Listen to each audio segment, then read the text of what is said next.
Commission వారు ప్రతి గ్రామంలో కూడా 100% ఓటు నమోదు జరగాలని మనకు ఆదేశాలు ఇవ్వడం జరిగింది.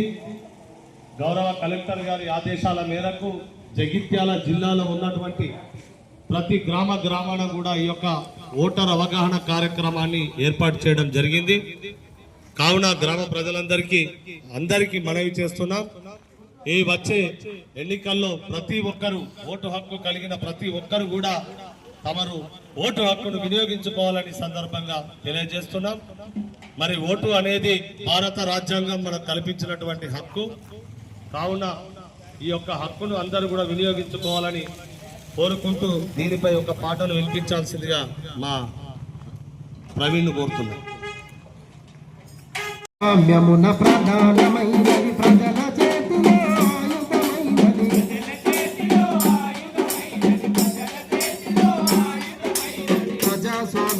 ప్రధానమైనది ప్రజల చేతిలో ఆయుధమైనది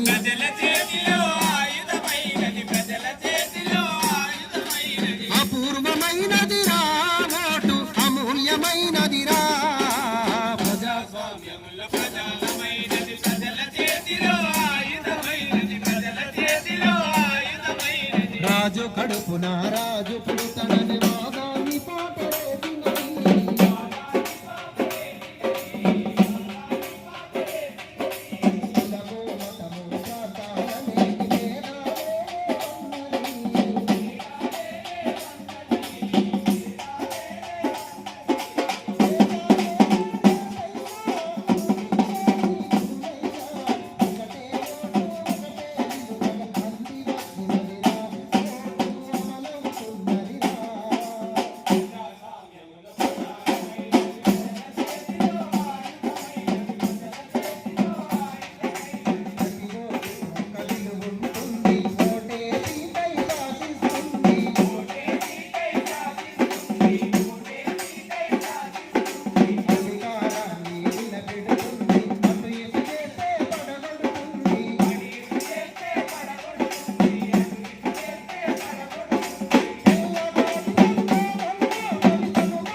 హక్కు ఓటు. ఈ ఓటును మనం వినియోగించుకున్నట్లయితే మరి ఎన్నికల్లో ఒక నలుగురు నిలబడ్డ నాడు ఒక మంచి నాయకుడిని ఎన్నుకోవాలంటే మన ఓటు ద్వారానే ఎన్నుకోవచ్చు.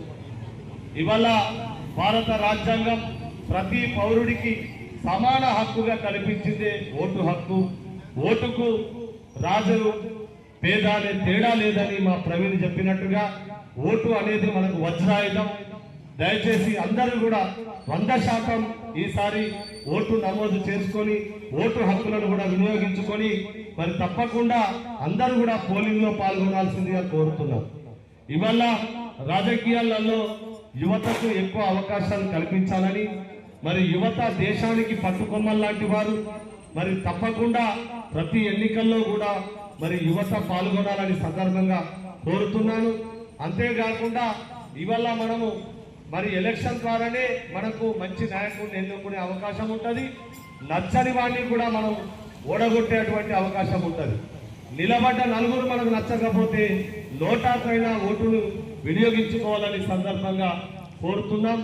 మరి ఈసారి మన జగిత్యాల జిల్లాలో 100% కూడా ఓటు హక్కును వినియోగించుకొని 100% పోలింగ్ అయ్యే విధంగా ప్రతి గ్రామంలో పౌరులందరూ పాల్గొనాలని సందర్భంగా కోరుతున్నాం. ఎలక్షన్ కమిషన్ వారు ఈసారి సరికొత్తగా అందరికీ కూడా ఓటు హక్కులు వినియోగించుకునే ప్రతి ఒక్కరికి కూడా ఎలాంటి ఇబ్బందులు లేకుండా పోలింగ్ స్టేషన్లో చలవ పందిర్లు వేయించడమే కానీ వాటర్ సౌకర్యంతో పాటు రాగి జావా లాంటిది మరి అంబలి లాంటిది కూడా ఏర్పాటు చేస్తున్నారు. చల్లటి వాటర్ను కూడా ఏర్పాటు చేస్తున్నారు. ఎవరైతే అంగవైకల్యం కలిగిన వారికి కూడా వీల్ చైర్లు కూడా ఏర్పాటు చేయడం జరుగుతుంది. అంతేకాకుండా 80 సంవత్సరాలు 70 సంవత్సరాలు నిండినటువంటి వృద్ధులకు కూడా ఇంటి వద్దనే ఓటు వేసుకునేటువంటి అవకాశాన్ని కూడా కల్పిస్తున్నది. అనారోగ్యానికి గురై ఎవరైనా మంచాన బారిన పడినట్లయితే వారికి కూడా ఇంటి వద్దకే వచ్చి ఓటు హక్కును వినియోగించుకున్నటువంటి అవకాశాన్ని కూడా కల్పిస్తున్నది.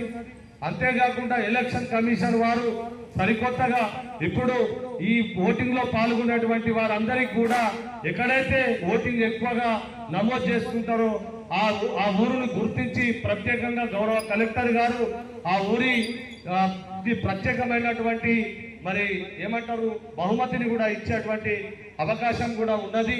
దయచేసి ఓటింగ్ లో పాల్గొనడానికి కొరకు ఇక్కడ ఉన్నటువంటి యూత్ కూడా చక్కగా మీరందరూ కూడా అందరికి తెలియజేయాలి. ప్రతి ఒక్కరిని కూడా ఓటింగ్ నమోదు చేసుకొని ఓటు హక్కును వినియోగించుకునే విధంగా చర్యలు చేపట్టాలని కోరుతున్నాము. గౌరవ సెక్రటరీ గారికి మీకేమైనా ఇబ్బందులు ఉంటే తెలియజేయాల్సిందిగా కోరుతున్నాం. మరి మీ అందరికి కూడా వెసులుబాటు అయ్యే విధంగా ఎలాంటి ఇబ్బందులు లేకుండా కూడా ఓటు హక్కును మీరు వినియోగించుకునేందుకు సకల సౌకర్యాలను కూడా ఎలక్షన్ కమిషన్ వారు ఏర్పాటు చేస్తున్నారు. ఎందుకంటే గతంలో ఓటింగ్ అంటే ఎక్కువగా శ్రద్ధ చూపని వారు ఉండే, కానీ ఎలక్షన్ కమిషన్ అట్లా కాకుండా ప్రజాస్వామ్యంలో నిజమైనటువంటి ప్రజాస్వామ్యం ఉండాలంటే 100% ఓటింగ్ జరిగినప్పుడే అది సాధ్యమని గుర్తించినటువంటి ఎలక్షన్ కమిషన్ తప్పకుండా ప్రతి ఒక్కరు కూడా ప్రతి పౌరులు కూడా మరి ఎవరైతే ఓటు హక్కు కలిగి ఉన్నారో వారందరూ కూడా తప్పకుండా ఓటు హక్కును వినియోగించుకోవాలి. ఓటు ఉండి మనం ఓటులో పాల్గొనట్లయితే ఓటును వినియోగించుకున్నట్లయితే ఈ భూమి మీద ఉండి కూడా మనం లేనట్టే అని సందర్భంగా తెలియజేస్తున్నాం. దయచేసి అందరూ కూడా 100% మీరందరూ కూడా పోలింగ్ బూత్లో ఓటు హక్కును వినియోగించుకొని మీకు నచ్చినటువంటి నాయకుడిని ఎన్నుకొని ప్రజాస్వామ్యంలో మనకు ప్రధానమైనది ఓటు హక్కు కనుక భారత రాజ్యాంగం కల్పించింది ఓటు హక్కు. ఇది వజ్రాయుధం కనుక మన చేతిలోనే మంచి నాయకుడిని ఎన్నుకొని మన గ్రామాన్ని అభివృద్ధి చేసుకునేటువంటి అవకాశం ఉన్నది కనుక గ్రామ ప్రజలందరూ పెద్దలు అందరికీ మీ అందరికీ కూడా చేతులెత్తి నమస్కరించి ఈ సందర్భంగా తెలియజేస్తున్నాం. ప్రతి ఒక్కరూ ఓటును వినియోగించుకోవాలని కోరుతూ ఈ యొక్క కార్యక్రమానికి సహకరించినటువంటి గ్రామ పెద్దలకు అందరికీ కూడా ప్రత్యేకంగా ధన్యవాదాలు తెలియజేస్తున్నాం. గ్రామ సెక్రటరీ గారికి మరి కారోబార్ గారికి అందరికీ కూడా ధన్యవాదాలు. Thank you.